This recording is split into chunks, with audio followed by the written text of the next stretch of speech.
How's it going, everybody? Bryan, Alvarez, and Dave Meltzer here, Wrestling Observer Radio. It is January 23rd, 2018. Figure4online.com/WrestlingObserver.com.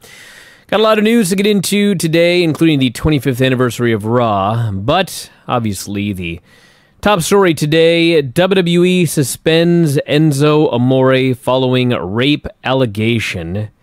He has been suspended. I don't know if they've officially announced he's been stripped, but I guess he's been stripped of the title. Because this could be a long time, this could be forever, depending on how things go. Dave, what's going on?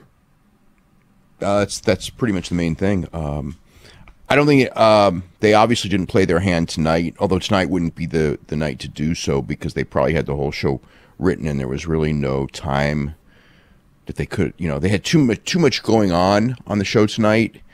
So I think tomorrow would probably be, and it happened, literally happened just a couple hours before the show started, where they realized that they had to make a call.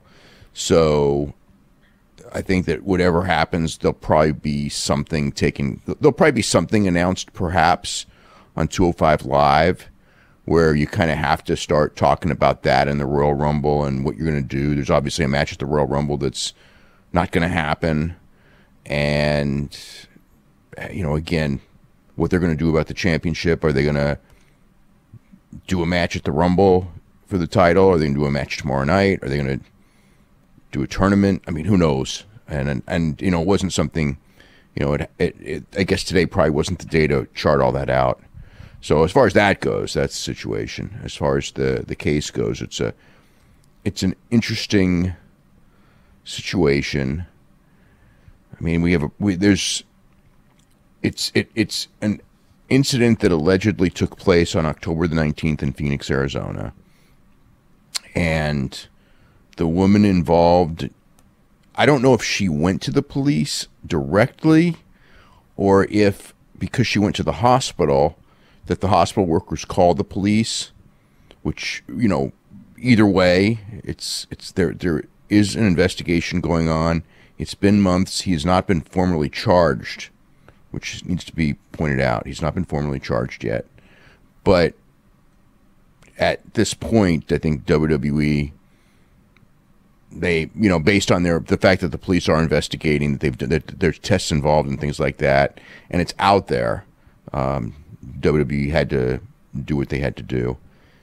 As far as the case goes, it's tough because there's a lot of situations. It's, again, you've got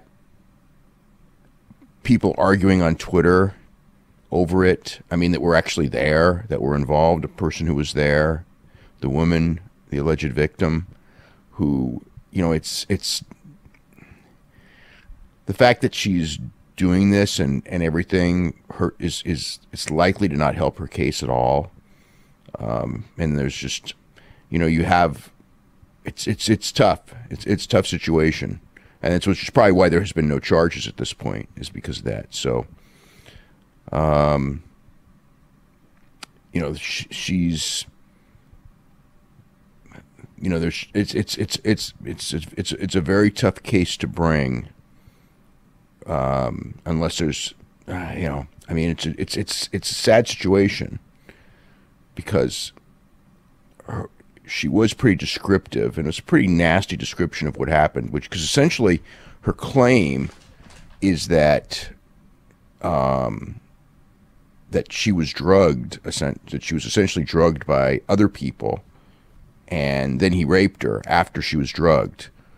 And there's a lot of drugs going on in the hotel room. So you've got a bad situation there, because it kind of reflects badly on WWE if, the idea that there were drugs involved, he was involved, the drugs they were talking about, and the fact that they test and all that. That doesn't help matters either. I think that it's pretty much everyone that was, there were, I guess, a couple of people involved who are pretty much admitting that,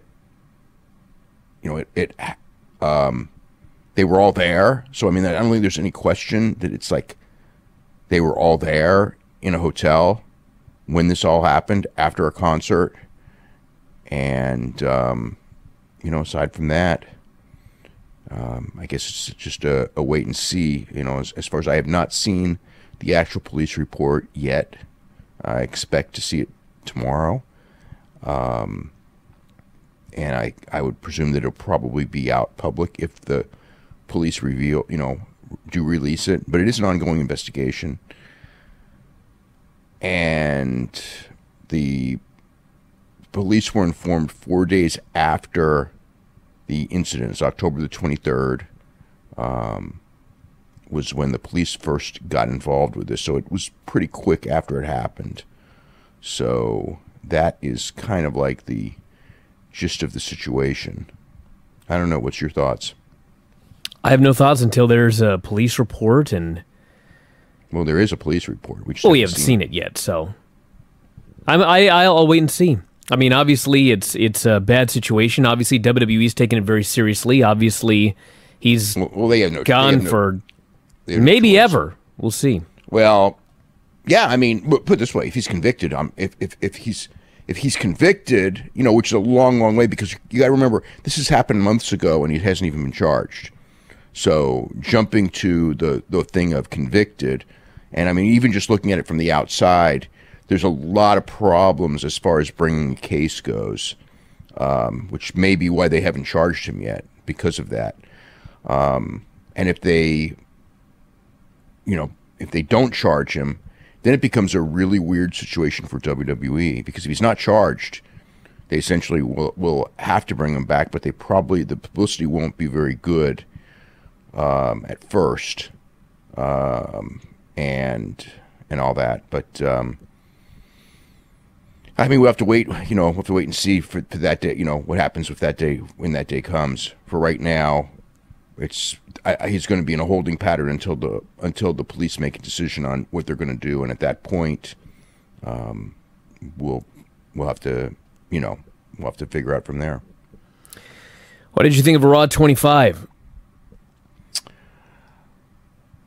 I thought that it was when it was over. I thought that it was I don't want to say a disappointment, but it was for a show that probably had a lot of viewers and had been hyped so much.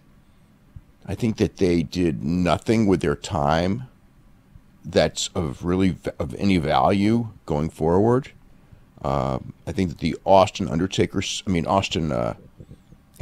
McMahon and Shane McMahon segment that opened the show was it was nice and it was fun. It was predictable, but it's just like it was a moment. It was a good open. From there, I didn't really like anything much on the show. And I felt that, like, you've got a Royal Rumble in a couple days, and very clearly, I mean, this is, if ever there was an example of how things have changed in the business, this show is, because in any other era, when you're a couple days away from the Royal Rumble and you had a show like this, the emphasis would be not on the show, but it would be on the Royal Rumble and what to do to promote the Royal Rumble. And aside from the last segment with Lesnar and Kane and Strowman, that was a real disappointment. It was a nothing segment. Yeah, it was there. It was like, okay, we have to do a segment. They're all here, and it was like it was nothing. It was something, but it was nothing. Nothing got me interested in the show. Nobody promoted the Royal Rumble whatsoever. There was no angles to promote WrestleMania. I mean, obviously, the key thing that I was expecting was you had Undertaker there. And, you would do something to at least tease Undertaker and John Cena. And they did not do anything of the sort. And I mean, you could make the argument, well, it's months away and you got to get past Royal Rumble. But it's like, this is like the biggest audience that you're going to have, perhaps all year on Raw. And you should do something with that time. And instead, you had all these people that you advertised to be there. And for the most part, with a few exceptions, and very few, I don't know that any of them really added to the show at all. I mean, you had your DX reunion segment and everything like that. I think the two-location thing, obviously from people at both locations, the two-location thing was a disaster. I mean, I've been to shows, Starcade, where you had the 2-location thing, and people are going like, "Oh, it's terrible" and all that because of what happened there, and it's really not. I mean, I went, but the thing is you go back and forth, and you get good matches in both places. And this one, you didn't have that at all. It was like you had long breaks between. I had complaints from people, a lot from who were in both places. Obviously, at the Manhattan Center, you had more complaints because aside from the DX thing, I think the feeling was that they saw nothing, and the people were, it was very, very high ticket prices, especially if you try to get secondary market in Manhattan Center. That was really high, and you essentially saw no good wrestling, hardly at all, and you were sitting there and, no good interview segments really, other than that opening segment.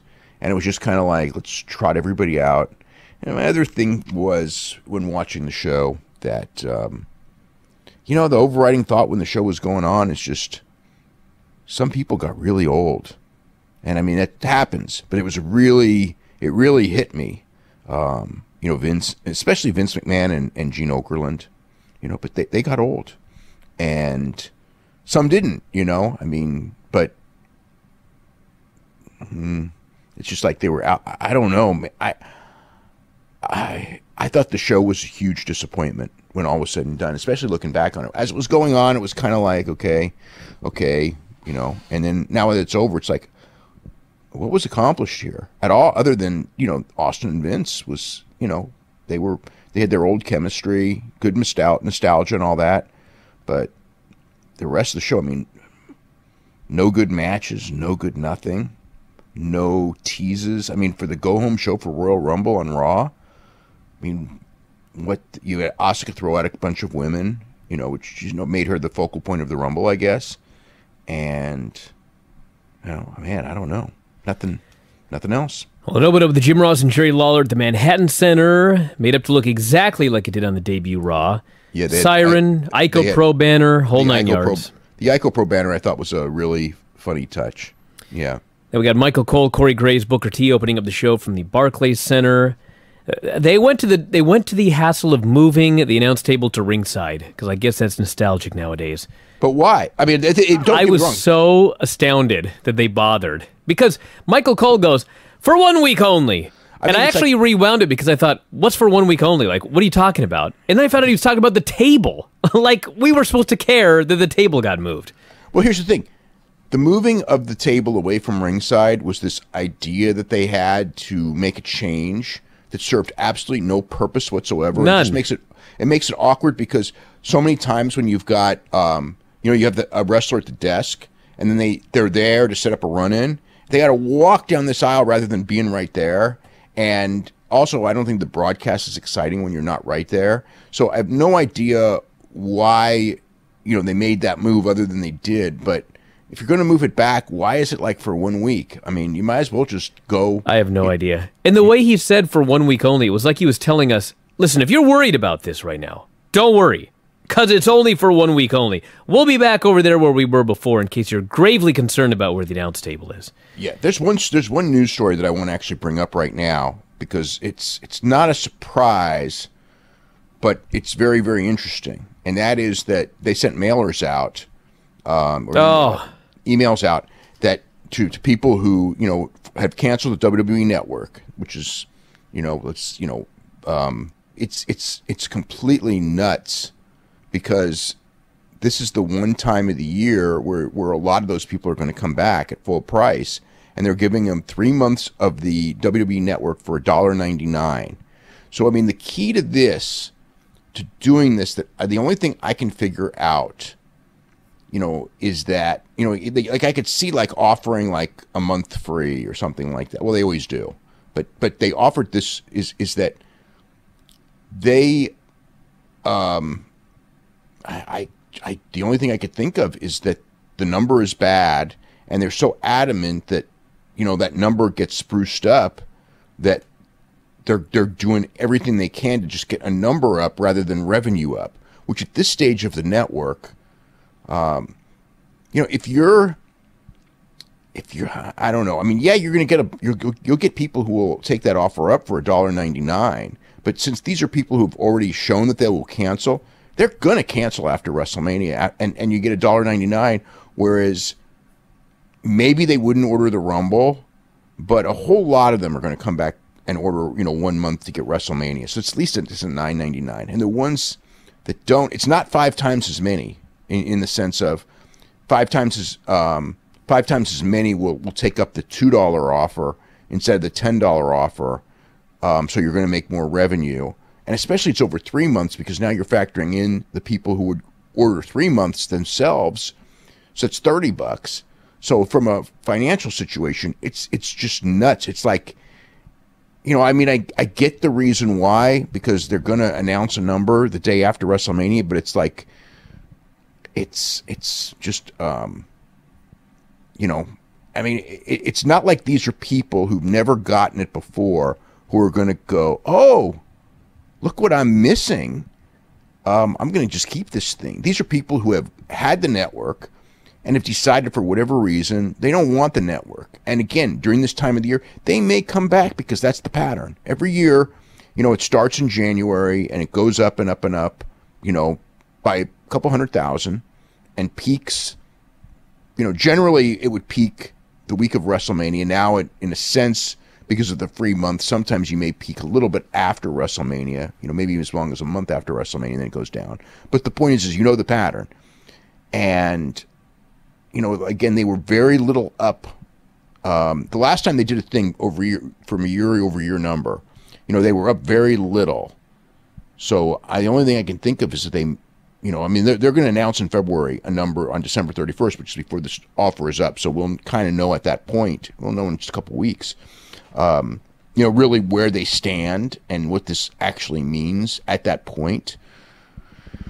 But listen, all I know is after 13 years of running a subscription service, the idea that they could not be up right now from January through WrestleMania is absolutely completely inconceivable. Oh, I'm sure they are to a degree, but why would you do that? I have no idea. They do this every year. Like this, like you said, there's one time a year where people are going to actually pay money for this service.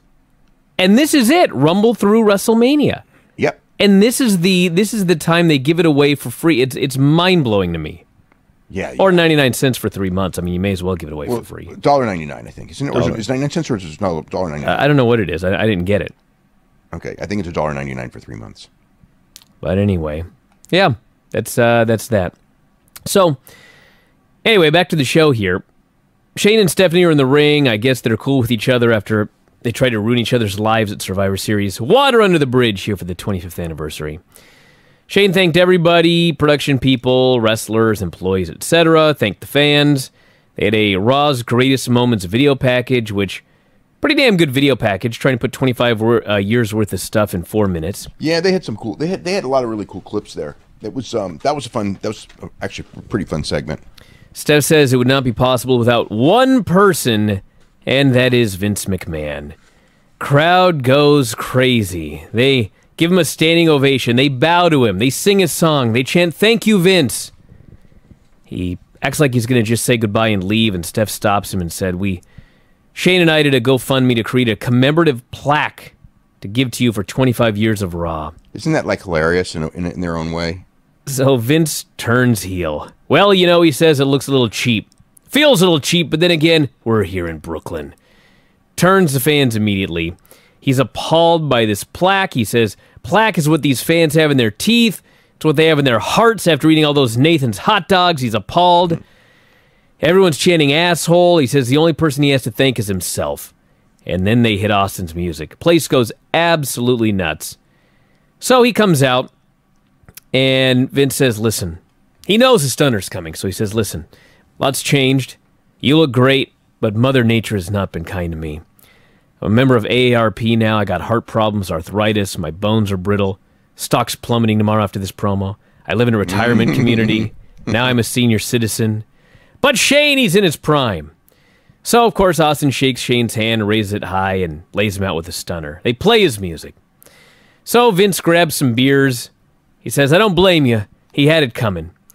Fans are chanting one more time, and Vince says, I don't think Shane can take one more of those. He offers a toast with Austin. They hug. They parade around the ring. Vince gives him another hug. And then Vince goes to leave, and for some reason he just stops. And he turns around and he starts to beg off. I don't know why he didn't just keep walking. So Austin offers him another drink, flips him off, gives him a stunner. I do have to say, at 72? Is he 72 now? 73? He's 72. 72? At 72 years old and brittle and old and AARP, that may have been the best bump he ever took for a stunner because they have never looked good. So the people go crazy. Austin gives Shane a second stunner, and this was the best thing on the show. A recreation of the best thing they ever did, and their greatest feud. And then Austin drank beers. They threw beers at him. He couldn't catch them. I guess he caught most of them. I think they got a new pitcher. I'm not going to blame Austin. Oh, yeah, well, yeah, Mark Eaton's been gone for years. Yeah, so they should have brought him back to throw the beers. Yeah, no kidding. No kidding. So anyway, I loved that opening segment. I'm not going to lie. I thought it was great. It was cool nostalgia. I mean, it was what it should have been. And it made use of Austin, because I don't know what else they could have done with Austin. There's nothing else they should have done with Austin. I mean, the worst thing could have been is that he was sitting at that freaking card table. Oh, yeah, we'll get to that. We had Absolution, Alicia Fox versus Sasha, Mickey, Bayley, and Asuka. Literally, Mickey and Bayley may as well not even have been there. Asuka beat up Sonya forever. They cut off Sasha forever. They go to break. They come back. No hot tag. The girls just start brawling outside, and Fox misses a kick into the corner. Sasha hits the bank statement, gets the submission. And so, baby faces are celebrating afterwards. They're crawling up on the posts. And I want to make some. They were front loading commercials here because they did 2 commercial breaks in a 12-minute match, which they never do. That's probably because the Austin segment went a long time. Probably 20, 25 minutes with no commercials. Yeah, well. So the babyface celebrate afterwards, then Asuka turns on all of them, kicks their asses, throws them over the top one at a time, and dances. I don't know if that was supposed to be a heel turn, but everybody loved her when she did it. No. It wasn't supposed to be a heel turn. It was supposed to show that she's the favorite for the Royal Rumble, and she's the one to beat. I think we all knew that.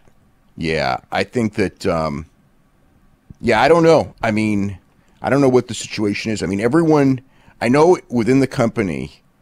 even in the match, everyone kind of wants to know what's going on because nobody knows, but everybody senses that Ronda Rousey's in it because it makes the most sense for her to be in it and win it.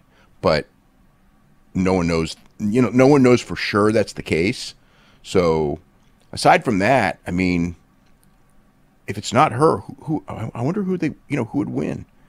I mean, because it almost had to be Asuka, but after doing this, I almost think that you almost telegraph it too much that the ease that she was able to throw everybody out, which means that you don't want to make it too predictable. So she's going to be the key to the match, but I don't think she's going to, I don't know that she would win, but who else is there to win? I mean, if Asuka wins and it comes down to Asuka against Alexa Bliss at WrestleMania, I mean, it's there. We already saw the match. It wasn't that hot when we saw it. So I just think... Yeah, and a hell of a follow-up, I might add. Well, I guess the idea Asuka beat the champion. Can we have some mention of why she's not getting a championship match? I guess there's I'm sure that the storyline... I don't want to say I'm sure because this is WWE. I presume the storyline is they just... I presume the storyline is that it will make sense down the line, but we have to... But I think that they want... How many times you've told me that and it hasn't? Yeah, about 80% of the time it doesn't, and this may be...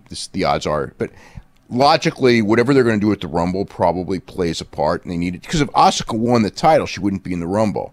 So I think the key is that they wanted to keep Asuka undefeated. They wanted to show that she was better than the champion, that she's the #1 woman on the brand, which is probably related to Rousey in some form, and that but there's a reason she had to be in the Rumble and Bliss not in the Rumble. So I think that the Rumble itself... Well, I mean, the only thing that makes sense is Rousey and Asuka are last. Rousey throws out Asuka. Asuka wins a title. Rousey faces Asuka. Yeah, that seems to make the most sense. That seems to make the most sense of how you would do it. But I mean, it would have been nice since, Asuka beat her 3 weeks ago that they would have announced, on February 15th or whatever, Asuka's getting her title match. Yeah, something. you really can't do that, because if you do that, it renders the win of the Rumble useless. No, it doesn't, because that person goes on to Mania. Yeah, but if she's already getting her title match, you always say she's getting a title match and then she wins. It's like, what did she win? She's already got her title match. So you really can't do it that way. So that's why I can see what they're doing. I thought, that she would win the title before the Rumble. She'd be out of the Rumble, and that, Rousey would win the Rumble, and then you have that match where Rousey chases her for the title. But evidently, and again, I don't know that Rousey's in it. No one does. No one knows. Everyone feels it, hints it, and all that. I don't know what Rousey's schedule is like. There's but there's obviously a reason that Asuka has to be in the Rumble. Okay, well, let me ask you a stupid question then. Yes. If Asuka's going to beat Alexa Bliss, and they want to pretend it didn't happen until after the Rumble, and not acknowledge it until after the Rumble, why didn't they just save that match until after the Rumble? I don't have a good answer to that. I think they just wanted to get it. I think they wanted to establish that to get Asuka over with that non-title win. They wanted to establish that as quick as they could, because they wanted her to be as over as she could be, which she isn't, by the way, but that's a different issue. But she, they gave her the armbar. It's all fallen into place in theory. Are they going to follow up on it? I don't know. Angled man with a ref. He says, tonight is about celebration, not chaos. I have signed Lesnar, Strowman, and Kane all to be in the ring together, but I don't want it breaking down. So what the hell did he sign this segment for then? I know, because it's like the last time that they were all together, it was chaos. Strowman tried to kill two of them. Yes. So you got to figure that if they're all going to be there, that both those guys are going to want to kill Strowman. And to say that and mentioning that, considering no follow-up. Considering this is the follow-up of the attempted murder. Yeah. No, the follow-up of Stephanie re-signing him. There was zero explanation, and she was on this show. That's true. No explanation whatsoever. Yeah. So, and no talk of it. Nope. No, not even mentioned. I'll tell you what, that's a real hole, because that made no sense at all. So Coach walks in, then Whippleman, Brawler, Brooklyn Brawler, Teddy Long. Teddy Long, by the way, looking younger than he did refereeing those NWA shows in 1987. No, he didn't. Oh, come on. Have you seen him on those shows? Oh, my God. Teddy aged since the last time I saw him. Brother Love's in there. Boogeyman comes in to eat worms. That's the segment. Yeah. Again, it was the problem is there were far too many people that they brought in, and they had to get them all on screen, and I don't know. They overbooked. They overbooked the guests, and they underbooked the wrestling. We're back at the Manhattan Center. Lawler's waiting for puppies. Ross introduces us to an Undertaker video package. By the way, did you see the pictures of Ross and Lawler asleep? No. Oh yeah, there's pictures on the internet. Because between segments there was like nothing happening at the Manhattan Center for a long period of time, and there's a picture of Lawler, and Lawler's asleep, and Ross is like, I don't think he's asleep, but he's like, he's struggling to stay awake. Yeah, I think that's kind of the best description of it. Yeah, but Lawler's just out, and it's just like, what a deal. Undertaker comes out, probably his shortest entrance in decades. Fans chant, "Holy shit!" Cuts a promo. He says, "Carnage." What do you say in his promo? I'll tell you right now. But when that promo was over, I'm just sitting there going like, what the hell was this? I'll tell you. First off, I guess they're trying to pretend that he debuted on Raw, which he didn't. He says, this carnage began 25 years ago. I've been digging holes for 25 years. Anyone who dared step foot was buried. Buried everyone from Mick Foley to The Undertaker, or to Kane. My own blood, my own flesh and blood. Austin. What's another interesting thing is there was clips of him, but really no mentions at all of Dwayne Johnson. There were very little. Yeah. Says, everybody tried, everybody failed, and now, on this sacred ground, I declare for all of those who have fallen, it is truly time you rest in peace. And the fans chanted one more match. Ross wanted to know if it was a warning. Lawler didn't know how to read it. Now that I read my own notes back, I don't know what he was talking about. When I first heard it, I thought he was retiring. Like, I beat everybody. No one could beat me. It's time to rest in peace. Well, no, what my gut is that they want you to believe that he's retired, so it's a surprise when he's not. But if he's not, why not do it in front of your biggest audience? You got me. Why do this? Because it was more important to set up that John Cena Drifter program. That's just for the Royal Rumble. That's just to fill the spot that Samoa Joe had. Dave, my point is they didn't need to do that. They could have done John Cena Undertaker here. Yeah, we didn't need a build for the Royal Rumble for John Cena and the Drifter. I know, for a spot in the Rumble, because they had a plan. They had some sort of a planned spot for John Cena and Samoa Joe's not in, so they switched it. And they did this last week. They already switched to Drifter, but I guess they felt that they needed to follow up, and this is the only week to follow up. So I do get that. I do get that they did the thing with him. I don't. But that doesn't mean that you can't do like a small tease, like, just a mention. There's a hierarchy of importance, and John Cena versus The Undertaker at WrestleMania is so much higher than John Cena doing a spot with the Drifter in the Royal Rumble that I cannot even talk about them in the same sentence. You're 100% right. You are so right. That was my feeling when I saw that. I go like, and you can do both. You know what I mean? It's like, because you're doing one. Now, granted, they're in two different buildings, but you know what? I mean, it's like, dude, guys went from building to building. It's not. Look, I've gone from Brooklyn to New York to Madison Square Garden more than one occasion. It happened here. Miz showed up in the Manhattan Center at the end of the show. I mean, I don't. It depends on traffic and everything.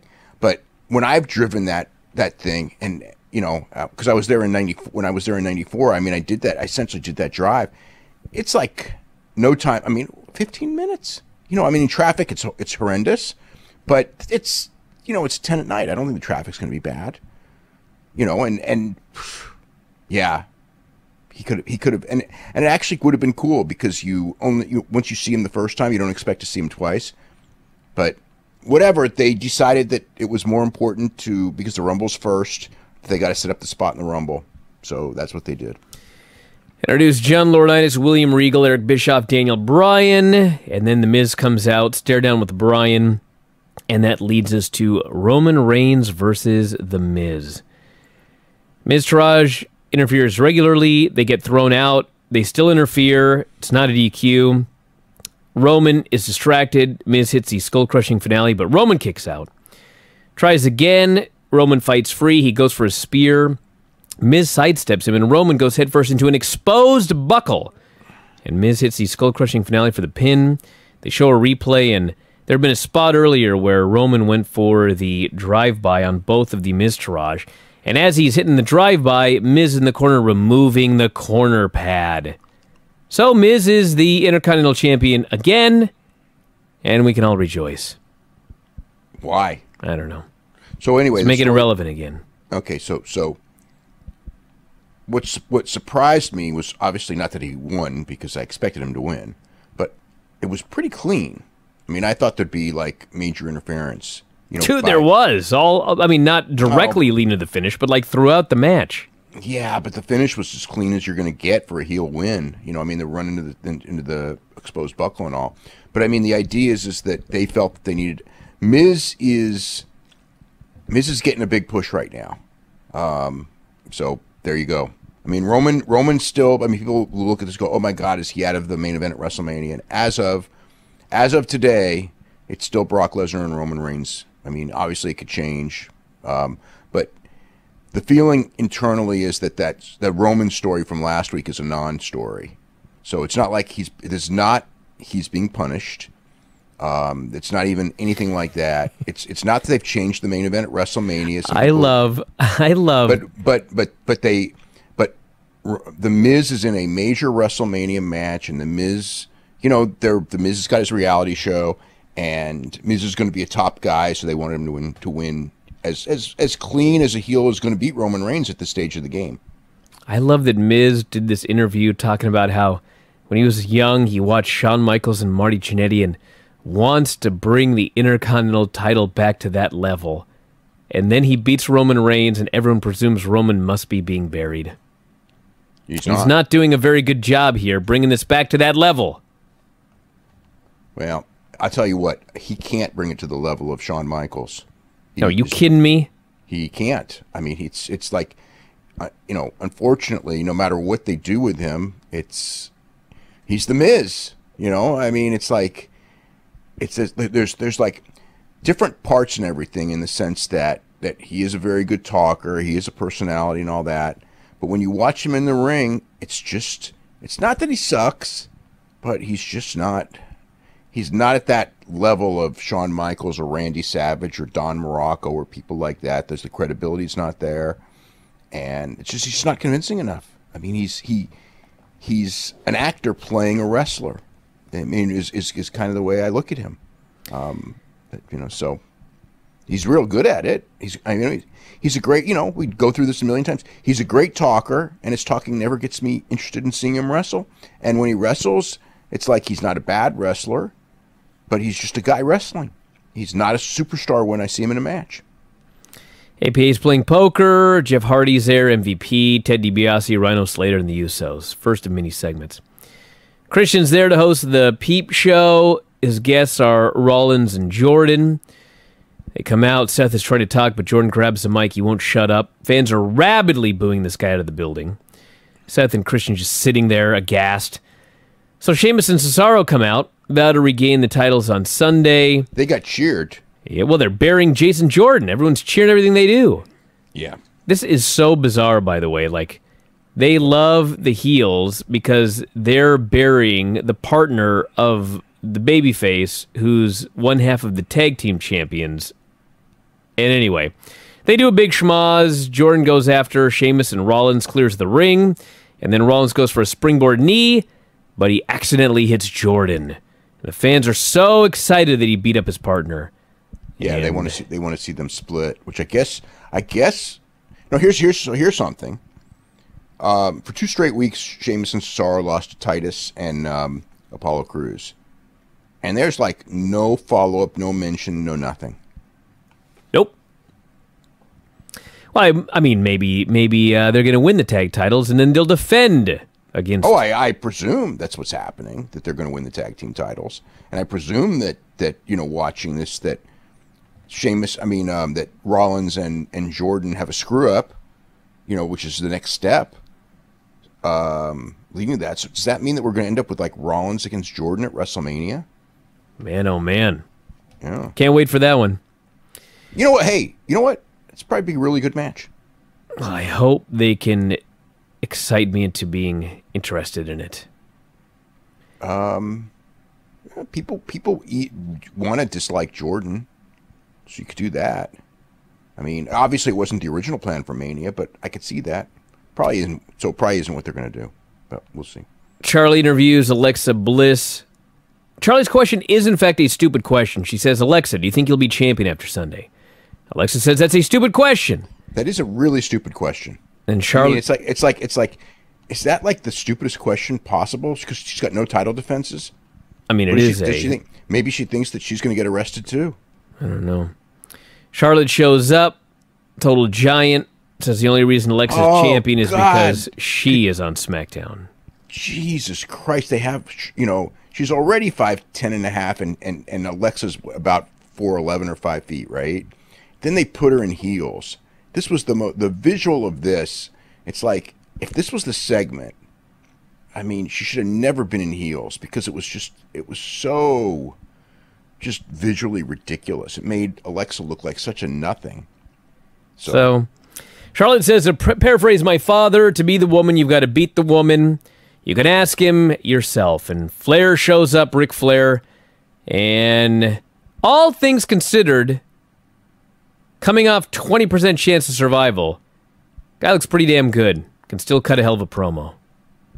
I thought Rick looked pretty good too. Yeah, all things considered. He's very well dressed too. He always is. We got an Edge highlight package. More with the APA. Natalia's now there.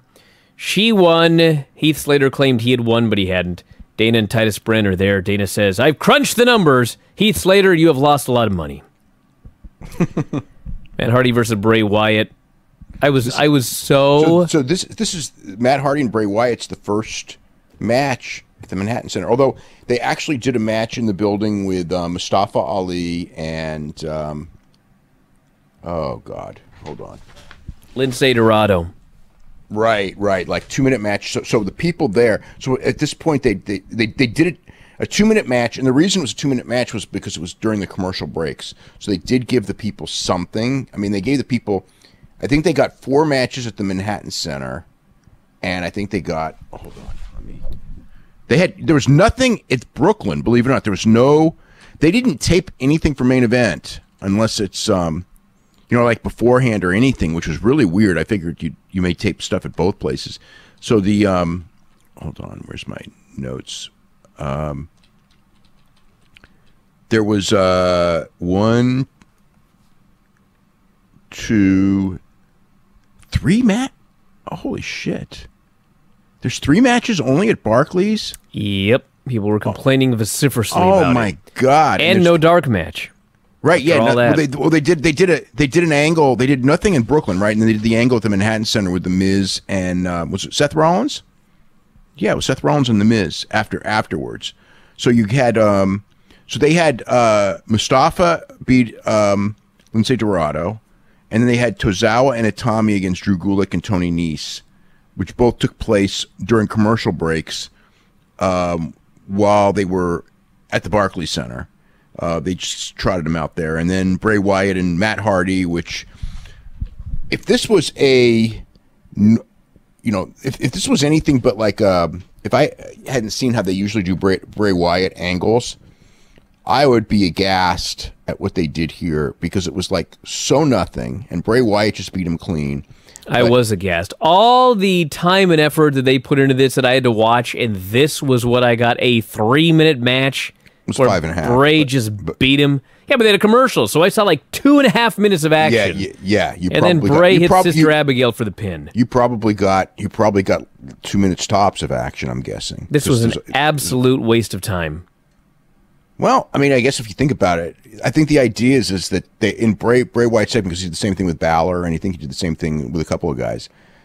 It's he wins the first one, and then they come back and beat him at the end. So I guess that maybe that's the pattern. I don't know.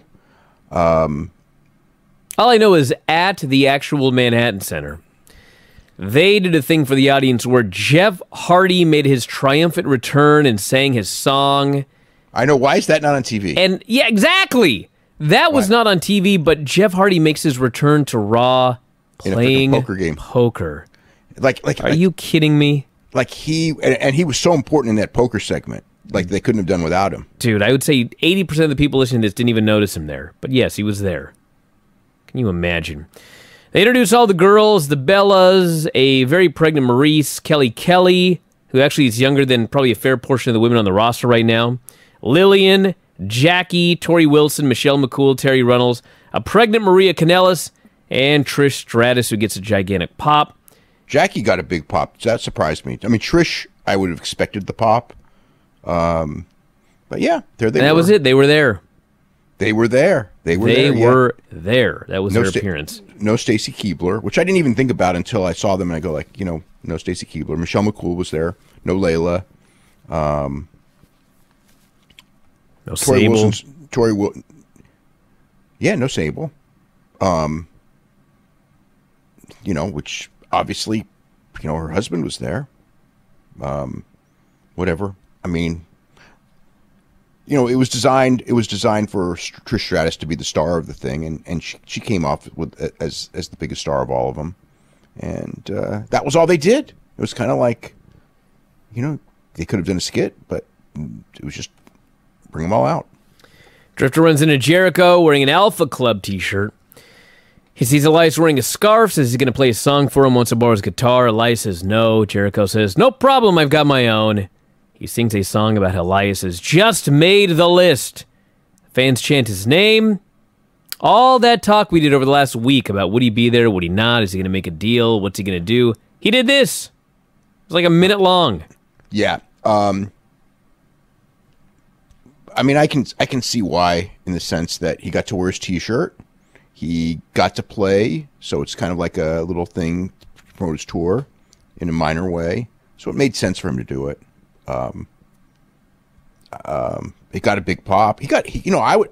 It's hard to say because he was backstage, but you could hear got the a crowd very going, big reaction. Yeah, I felt that except for Austin, I'm sure, and Taker, who were going to get the biggest reactions. Yeah, but Taker was in a building with 1,000 people, maybe.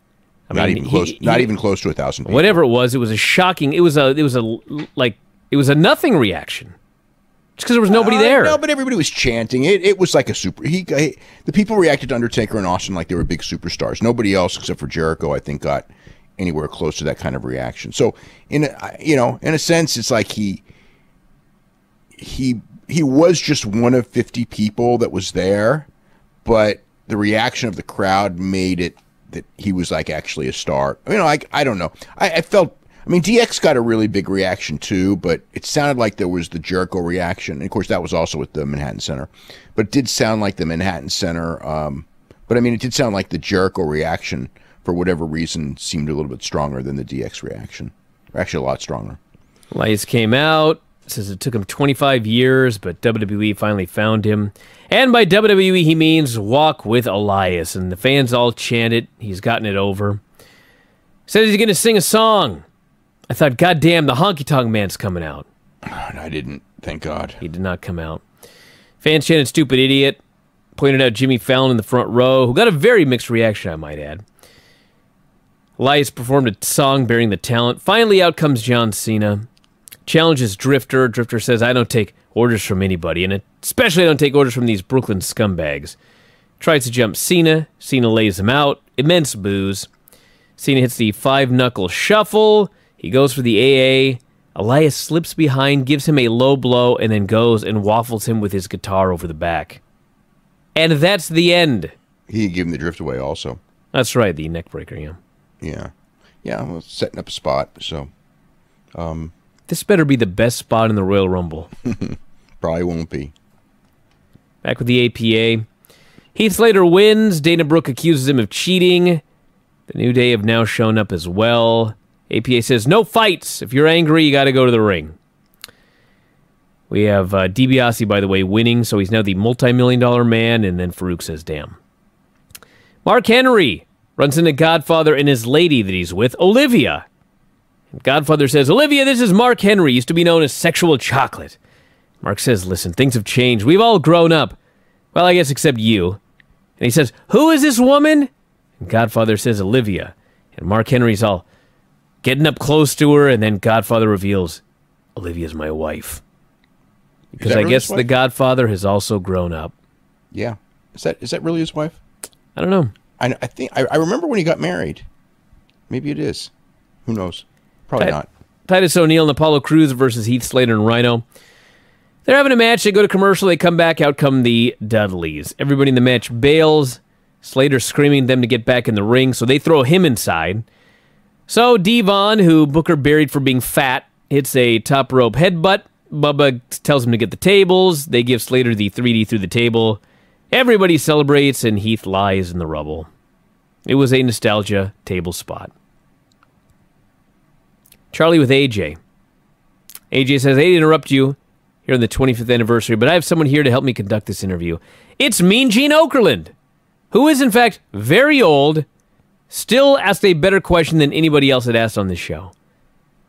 So, AJ is so concerned about his handicap match at the Royal Rumble that he immediately does a Hulk Hogan impersonation, that it is a comedy interview talking about Cammy and the Yep movement. I tell you what, the Cammy line doesn't work at all. This is death.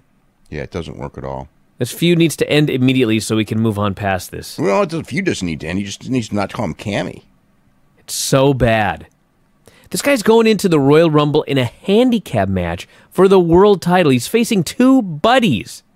And he's making jokes and calling them Cammy? Yeah, I know. This sucks. I agree. I agree. Sean and Hunter come out for the DX reunion. Sean says, people ask me for my memories of the past 25 years. I don't even remember 25 minutes ago. Mighty says, remember that gimmick we did with the sausage? And Hunter shuts him down. Ironic. Sean says, how about all those things? And Hunter's constantly shutting him down. Sean is upset he used to be the boss, but now Hunter's the boss of everything. And Sean then says, you know what?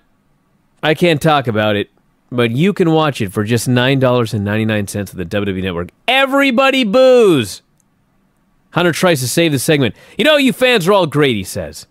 He's trying so hard, but the fans are just dead because they've been there for 3 hours. They've had nothing matches and $300 a ticket. I actually thought that they behaved pretty well, all things considered. In fact, one person who was there live kind of said that, like, before the DX segment, that the people are just sitting there and they're chanting refund and they're furious. And as soon as, like, they're on TV, they just behave perfectly. There really wasn't any, like, all of the hostility went out of them. But it was really bad up until that point when they came out because, yeah, this was like a long show and they'd gotten, you know, that bad Undertaker segment and the Bray Wyatt match and the 2 cruiserweight matches. Hunter cuts his promo about DX, mentions China, says DX has been here for everything, including appearing on the very first episode of Raw. Which is really weird. Well, Sean wrestled Max Moon. I guess there's an X in Max. That's the best I could come up with here. Yeah, well, Sean was in the first episode of Raw, but Hunter didn't come in until a couple. No, DX started in 97. In mid to late 97, and Raw, the first episode of Raw was January 93. Yeah, and Triple H was in WCW while Raw, you know, whatever. Well, you know, Sean Waltman was there the first year, and I don't know. Yeah, DX in the first episode of Raw, that just wasn't right. But Road Dogg, hey, it's wrestling. It's not like everything's going to be accurate. Road Dogg and Billy come out. Road Dogg does his spiel. Out comes X-Pac. Crowd chants 1, 2, 3. He says this can't be a DX reunion without this guy right here. Out comes Scott Hall, billed as Razor Ramon. Well, they pretty much, he actually didn't say it like that because Scott Hall was never in DX. So it was just like, it couldn't be a Raw reunion. He says you can't have a 25th anniversary of Raw without this guy. Right. Out comes Hall. Yeah. Go to commercial. Well, as Razor Ramon, not Scott Hall. Yes.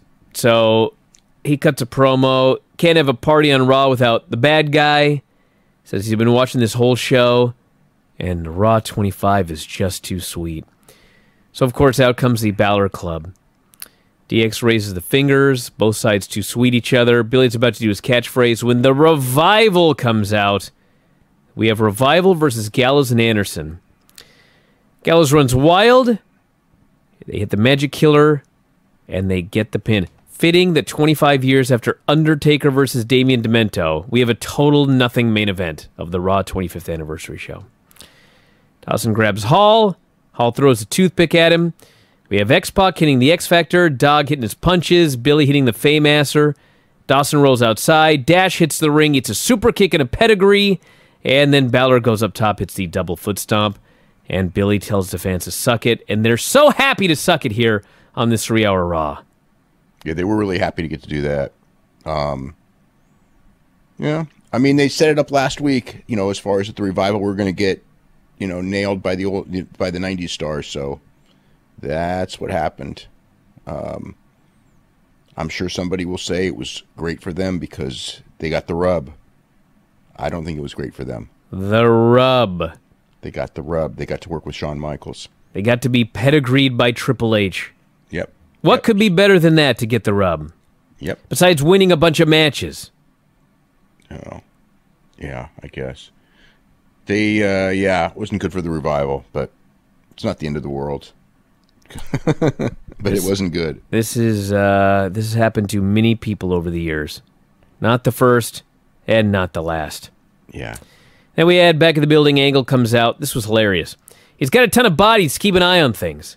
So Strowman comes out, Kane comes out, a bunch of dudes get in the ring to form a wall between them, because God knows we can't have anything happen.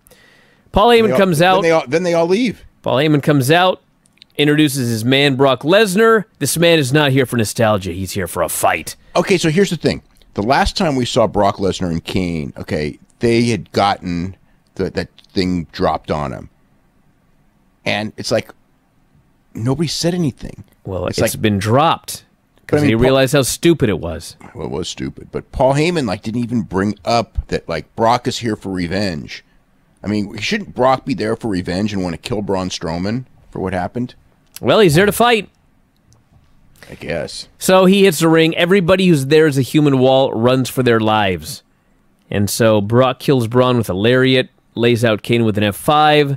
Braun hits the ring, clotheslines Brock outside, and then gives him a power slam through the announcer's table. They play Braun's music. That's it.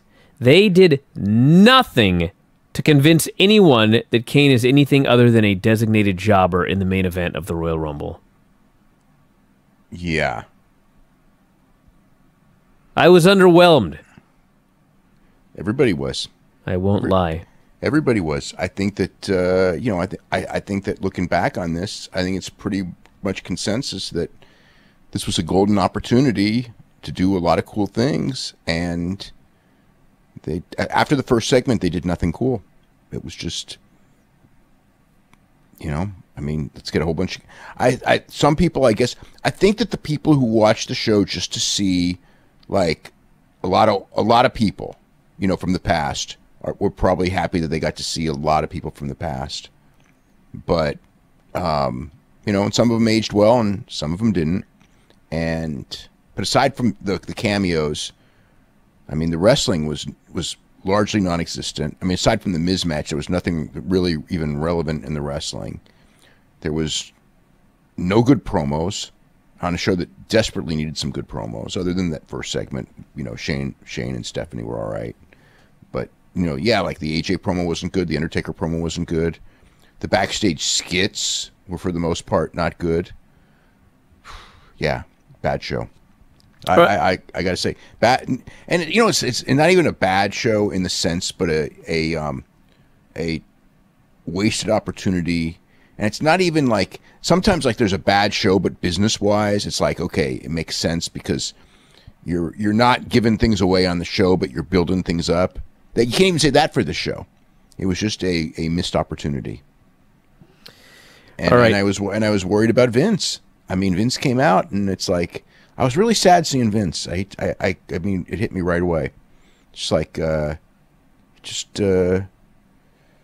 don't know. He aged a lot since the last time I saw him.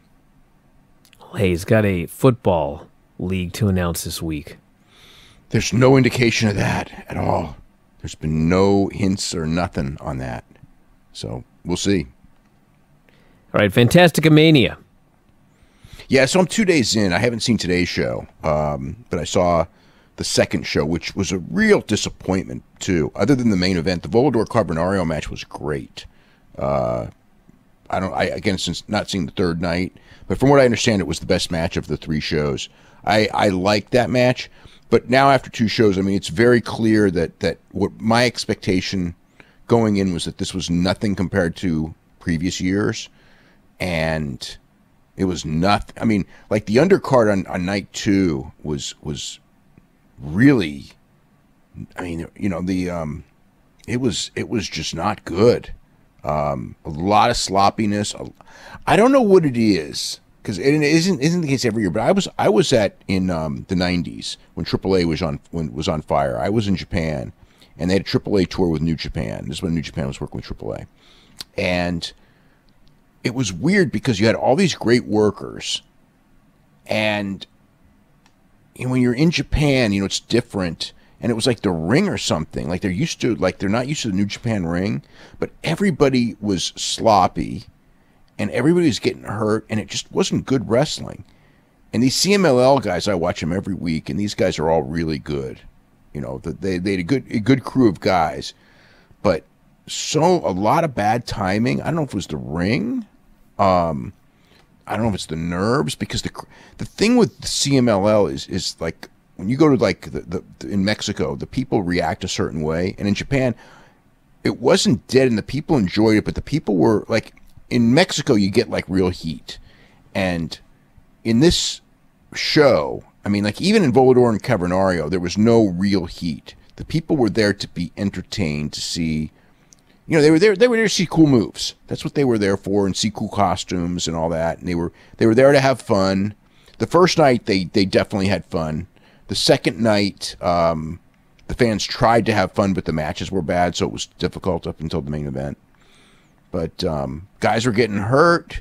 Timing was way off on a lot of stuff. Just not, even guys like, that you would expect to be good. They're usually good, like Ultimo Guerrero even. Just not that good. But his Volador for the NWA welterweight title and Cavernario, and they pulled out all the stops. It was they went like 22 minutes, and like I'm watching it, and about 9 minutes in, I'm thinking like they have done everything they can do, so we're probably going to the finish, and they just kept going, and it wasn't the intense feel of like a big New Japan match at all, but the people certainly enjoyed it. It was nothing to me, like if you remember the Volador Ultimo Guerrero match, which was the highlight of last year's, I don't think this match, even with all the cool moves, was nearly at that level, but that was a great match last year. This was a great match too. So I guess hopefully tomorrow morning I'll watch day 3, but yeah, kind of compared to, I always love the FantasticaMania tour. It's just always fun. And the first night was good, but not great. Second night was bad until the main event, or below average till the main event. So, yeah, kind of disappointing tour. Daniel Cormier. Yeah, so he said he's retiring in March of 2019 when he turns 40. But the thing with Daniel Cormier, we didn't really talk about the Saturday night, and I even actually had written about this, but afterwards, I got so much feedback from people about what an unbelievable promo that Daniel Cormier did at the press conference. And it really was. It was like one of the, it was really, it was one of the greatest babyface promos that you'll ever see. So, if you want to look it up, it's the press conference, and when he's talking about his son after the loss of John Jones. It was just really it's like not like a Chael Sonnen promo, which, by the way, I watched, when on Saturday night with Bellator, I had to rush through everything because it was already like 1:30 by the time we did the show. So I only watched the matches, and I didn't watch like everything. But they had a bunch of like clips building up the heavyweight tournament, and then also building up the Chael and Rampage match. Chael Sonnen, from a promo standpoint, was on fire in some of those clips, these tape clips. He did a typical pro wrestling promo after he beat Rampage. It was just like a cross between superstar Billy Graham and Scott Hall, and it was another person that I thought, most of those two, a little Ric Flairish, and it was like, if you were watching this, and people did say this, it's like he came off like a guy who should be like main eventing 1980s wrestling with that promo, because that's what it was. It was a total pro wrestling promo, and his other promo stuff was really great too. DC, but Chael stuff, it's like he's memorized his lines, he's written them down, he's given them a lot of thought. DC does the same thing. DC comes up with lines when he's doing his promos and everything like that. And I think that with DC, I think one of the reasons that maybe people didn't like him as much, like he's always like, everybody who knows DC likes him a lot, but people who don't know him really don't. And I think that the deal is that when you know him, like if you know him like on a personal basis, he's not cutting promos to you. He's just DC. He's really cool. But when you watch him try to do pro wrestling promos, it's not him. Like with Chael, it's like that's what you get with Chael. Chael's just a gimmick. Chael's a complete gimmick. DC's like he's a real life gimmick, entertaining heel, type of thing, like a Ric Flair-ish, Austin Idol type of guy. DC is like a baby face who's trying to pretend to be a heel, or a promo, or trying to do promos, and it doesn't always fit. So this one, he was just himself, and it's like people were talking about how like they watched him and they were like almost in tears when he's talking about crying after the John Jones fight and everything like that, and it was just incredible promo, and then talking about how I didn't really think of it this way, but it's like he was offered like a fight that he could have made a ton of money in, because he could have negotiated a hell of a price for that title versus title fight with Stipe, and Dana White said he wanted it, and he turned it down because of his friendship for Kane. What a babyface thing to do.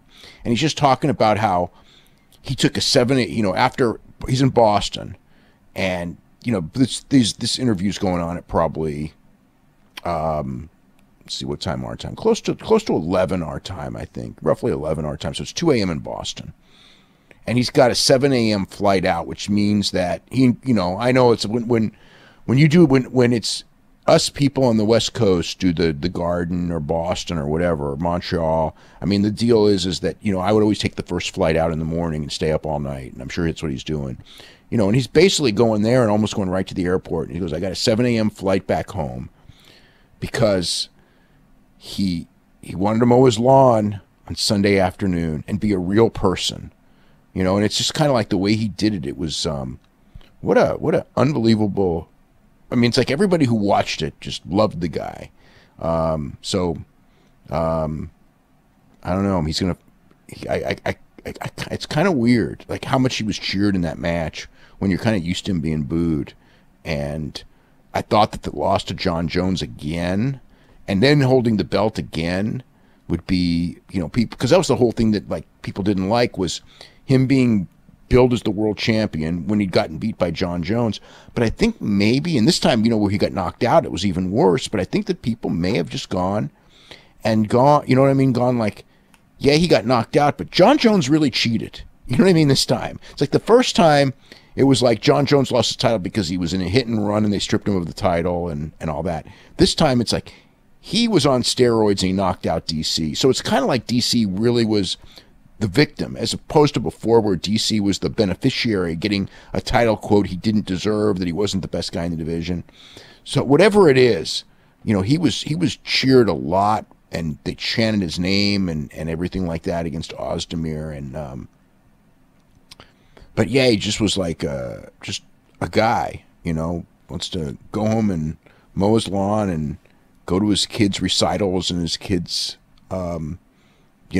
his kids' sports events and things like that. And that was the deal. So it'll probably, I'm gonna guess, I mean, if it's me, the match you make is DC and Gustafsson, which is a real tough match for DC. I mean, the first match was phenomenal, but DC, by the time DC will be 39 by the time that match happens, so he's gone from 36 to 39, and Gustafsson's gone from 28 to 31.